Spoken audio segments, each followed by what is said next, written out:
Radheshyam stone crusher में पर्यावरण सुरक्षा की उड़ रही धज्जियां।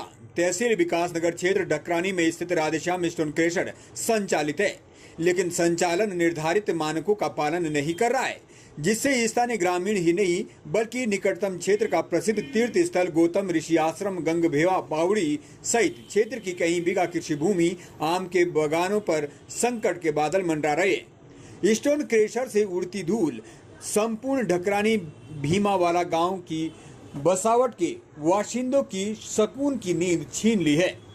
खनन के मानकों में स्टोन क्रशर के चारों तरफ न तो ऊंची बाउंड्री वॉल के अलावा हरे भरे पर्दे की दीवार तक नहीं है, जबकि स्टोन क्रशर मानकों में पर्यावरण सुरक्षा की दृष्टि से संघन पौधारोपण होना अनिवार्य है। नियम के तहत स्टोन क्रशर के इर्द गिर्द सुबह शाम सिंचाई होना भी अनिवार्य है।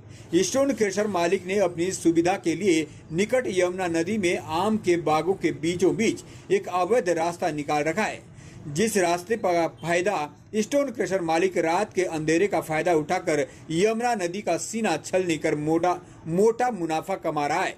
यमुना नदी में अवैज्ञानिक तरीके से खनन कर पर्यावरण का क्षरण भी कर रहा है। स्टोन क्रशर जब चलती है तो दूर दूर तक ध्वनि व क्रशर की उड़ती धूल से निकट यमुना नदी का जल प्रदूषित हो ही नहीं, यमुना किनारे रह रहे वन्य जीव, जलीय पौधे, मछलियों, परिंदों के जीवन पर भी खतरा मंडराने लगा है। जबकि यमुना नदी के पर्यावरण को बचाने के लिए निकट हिमाचल प्रदेश हाईकोर्ट ने यमुना नदी में खनन चुगान पर पाबंदी ही नहीं, वहां नदी से लगे स्टोन क्रशर पर पाबंदी लगा रखी है। पर उत्तराखंड सरकार के अधिकारी इस विषय पर मौन बैठे हैं। ऐसा नहीं है कि इसकी शिकायतें अधिकारियों तक नहीं पहुंच रही हैं। शिकायतों के बाद भी प्रदूषण नियंत्रण विभाग, जिला खनन विभाग के अधिकारी दिखते ही नहीं है।